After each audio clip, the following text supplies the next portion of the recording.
ভারত সরকারের ভাষিণী অ্যাপ ভাষার সমস্যা মেটাতে এক নতুন দিগন্ত।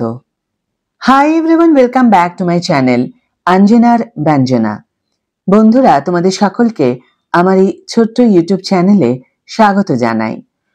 ভারত সরকারের ভাষিণী অ্যাপ ভাষার প্রতিবন্ধকতা দূর করার জন্য একটি যুগান্তকারী সমাধান। এই অ্যাপটি বিভিন্ন ভারতীয় ভাষার মধ্যে অনুবাদ করে, এমনকি কথ্য ভাষাকেও। এই অ্যাপটির মাধ্যমে সহজেই অন্য ভাষাভাষী মানুষের সাথে কথা বলতে পারা যাবে। ভাষিণী অ্যাপটা কি? ভাষিণী অ্যাপটি ভারত সরকারের তৈরি একটি মোবাইল অ্যাপ্লিকেশন, যা ভাষার প্রতিবন্ধকতা দূর করতে সাহায্য করে। এই অ্যাপটি বিভিন্ন ভারতীয় ভাষার মধ্যে অনুবাদ করতে পারে এবং ধীরে ধীরে বিদেশি ভাষাকেও অন্তর্ভুক্ত করা হচ্ছে। এর মূল উদ্দেশ্য হল ভারতের বিভিন্ন ভাষাভাষী মানুষের মধ্যে যোগাযোগ সহজ করা। এখন প্রশ্ন হল, অ্যাপটির বৈশিষ্ট্য কি? এক, একাধিক ভাষার সমর্থন। এই অ্যাপটি বাংলা, হিন্দি, ইংরেজি, কন্নড় সহ একাধিক ভারতীয় ভাষায় অনুবাদ করতে পারে। দুই, টেক্সট এবং কনভারসেশন মোড।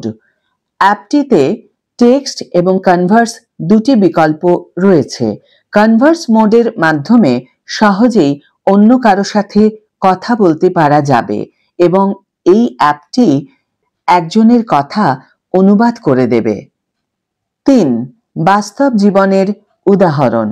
এই অ্যাপটি দৈনন্দিন জীবনে খুবই কার্যকরী।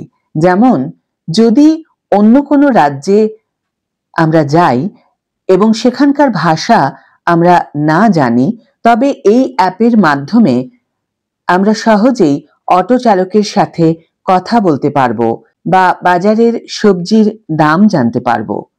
চার, ব্যবহারের সহজলভ্যতা। ভাষিণী অ্যাপটি অ্যান্ড্রয়েড এবং আইফোন উভয় ডিভাইসেই ডাউনলোড করা যাবে। এটি একটি সরকারি অ্যাপ হওয়ায় এটি নির্ভরযোগ্য এবং নিরাপদ। অ্যাপটি শুধুমাত্র প্রয়োজনীয় অনুমতি চায়, যেমন মাইক্রোফোন অ্যাক্সেস।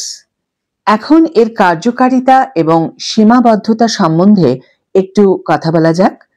যদিও অ্যাপটিতে মাঝে মাঝে অনুবাদে কিছু ভুল বা উচ্চারণে সমস্যা হতে পারে, তবে এটি যোগাযোগের জন্য অত্যন্ত কার্যকরী। এই ছোটখাটো ভুলগুলি উচ্চারণের শেখার একটি সুযোগও হতে পারে। সর্বোপরি, যারা ভাষার সমস্যার সম্মুখীন হন তাদের জন্য এই অ্যাপটি একটি অমূল্য হাতিয়ার। সুতরাং, যদি ভাষার প্রতিবন্ধকতার কারণে কোনো সমস্যায় পড়ি আমরা, তবে ভাষিণী অ্যাপ আমাদের জন্য একটি আদর্শ সমাধান হতে পারে। আজকের ভিডিও এখানেই শেষ করছি বন্ধুরা। ভিডিওটি যদি কার্যকর বলে মনে হয়ে থাকে তাহলে অবশ্যই একটা ছোট করে লাইক দিও, শেয়ার করো বন্ধুদের সাথে, কমেন্ট করে জানিও তোমাদের মতামত। যারা এখনো আমার চ্যানেলটিকে সাবস্ক্রাইব করোনি তারা অবশ্যই চ্যানেলটিকে সাবস্ক্রাইব করে আমার পাশে থেকো, আর যারা অলরেডি সাবস্ক্রাইব করে দিয়েছো তাদের জন্য আমার অনেক ভালোবাসা এবং অনেক ধন্যবাদ। আজ তাহলে বিদায় বন্ধু, দেখা হবে পরের ভিডিওতে। ভালো থেকো, সুস্থ থেকো, সঙ্গে থেকো।